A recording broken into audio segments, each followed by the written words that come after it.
No, no, no, no, no. You can't tell me that this man has the strength of 10 men when he got an ass that flat? What's up mga tol? This is Tall Fry and today we'll be taking a look at the Neca Halloween Kills Ultimate Michael Myers. This is my first ever Neca figure, so I don't really have super high expectations for this.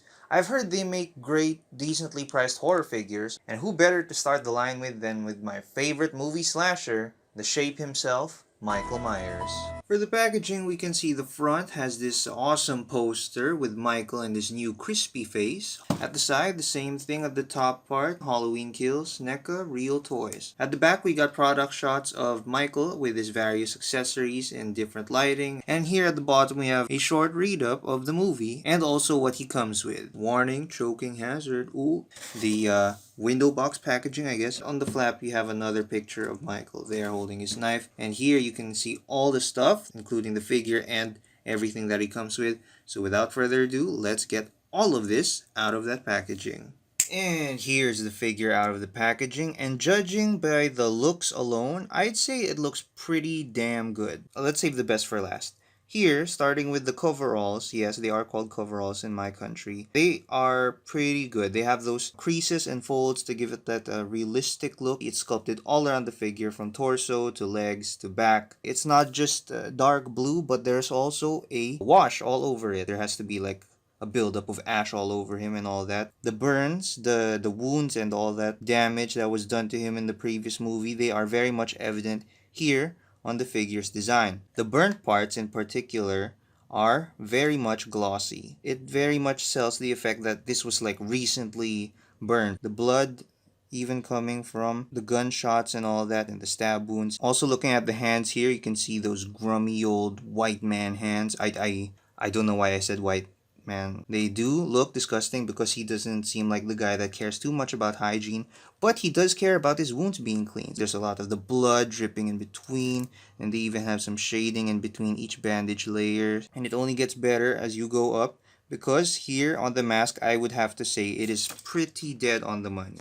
There's not a lot of complaints that I can give to this mask design. It's pretty well done. This right side that has a yellowish wash over it to make it look dirty and old. So it has blood details, and it's not just pure red, also has dark parts, black. The burnt side of his face looks nice and charred and crispy right there. It also has that gloss that's here on the shoulder area. It's not just pure black, of course, there are also some yellow parts. And even on here on the hair, of course, the burnt side, the back side of his mask is turned black. On the collar, apparently he didn't get burned there, but whatever. Unmistakably Michael Myers from Halloween Kills, that is for sure.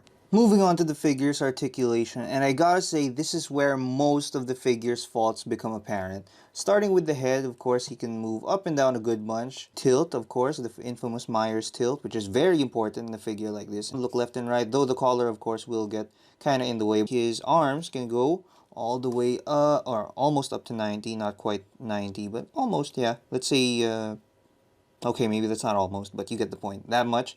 Then you can go all around, just like that. Double jointed elbows. He also comes with some subtle forearm swivel. Then his wrists can do that motion, so you can't really go with the up and down hinges, only the side to sides. Then, torso articulation, I just gotta say, is abysmal. Because while there is this rubber overlay, it doesn't allow for much. If I try to twist his torso, I really have to put some effort in it, and you can hear the squeaking right there. And as you can see, it doesn't really like actually twist. It kind of falls back into place. And then even when I try to make him crunch, it's super hard, super. In terms of the abs, it doesn't do anything. His crunching motion is pretty infamous. I don't know, when he's lying down and he just does that thing like I think you can only do it with the legs by doing that, I guess, which I guess is a suitable substitute. They could get away with it. I'll give them a pass on that. But still, the torso articulation is super, super limited. And then going down to the leg can go up because the rubber coverall thingy will give way to the leg, even though it's pushing against it. Just make sure not to leave it in this position for too long, because it will get kind of stuck like that and might leave some unnecessary gaps. Then he can go side to side as well. Not full splits, but more splits than a Michael Myers figure should. So, wow, thanks for compensating. He can kick back a bunch as well, because even though it blocks the leg, it still is soft enough to give way. Then he has single jointed knee. It doesn't even reach 90. So almost, but not quite. If you pair it up with this type of foot articulation, you will not be able to get him into a kneeling position. His hinging is super weak, super minimal, and then the rocker is also super minimal. Also, by the way, he has some slight thigh swivels. Oh, by the way, also, this guy can be a real bitch to stand. More often than not, these 2 feet cannot get flat on the ground as good as you want them to. Like, one will always be slightly tilted compared to the other, and you have to adjust it manually. Michael Myers, he's not exactly an acrobat, you know. But I really have to say that at least here, I would have wanted more. Like in the shoulders, even some crossing over maybe, because he has a bat, which is a two-handed weapon. But as it is, you can kind of make do because he gets the very basic poses down. Now looking at Mikey's accessories, it doesn't look like it comes with as much as the 2018 release, but I still think it comes with a decent amount of stuff from the movie that makes it worth the price tag. Let's first take a look at his alternate head sculpt. This one on my left has the blacked out eyes, while this one on the right has the more human eyes. If you're gonna make me choose which head sculpt I was gonna have on for my display, I'd choose the blacked out eyes for sure. It really gives me that the shape vibes, you know.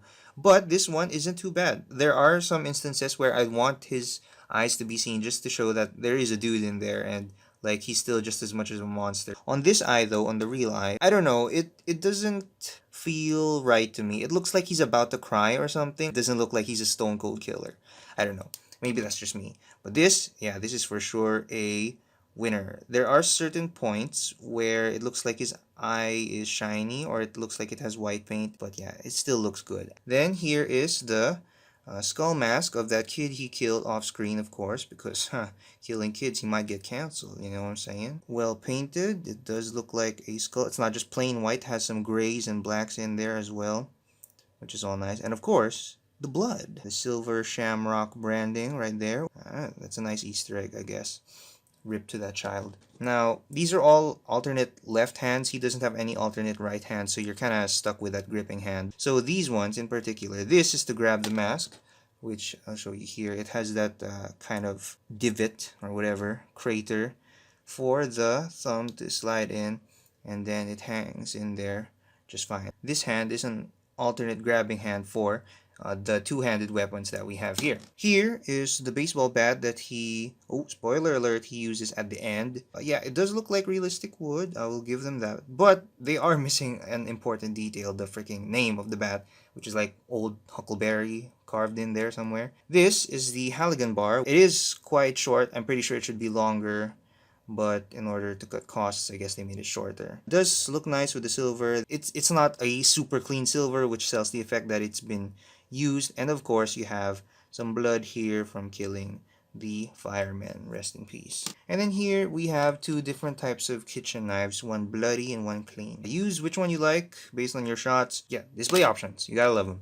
And then for last but not least, this is the fluorescent light bulb. Has some blood at the end, but shouldn't it run down all the way? This also doesn't look that jagged, so it just looks like a round piece. And he does hold on to it quite well with either hand. You just need to be able to pry open the hands properly so that they can fit. And that works for all the weapons he has at his disposal. Mikey stands at around 7 to 7 3/4 inches, so to the tippy top of his burnt hair. And since this is my first NECA figure, I don't really have any other NECA horror figures to compare Mikey to.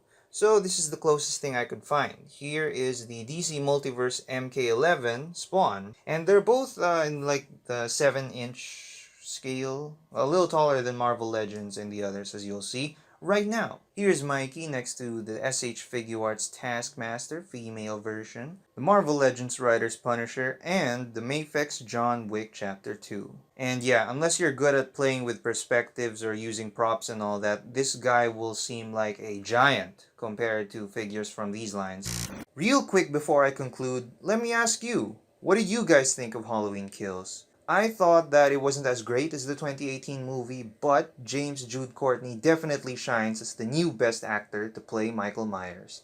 Let me know your opinions down in the comments below.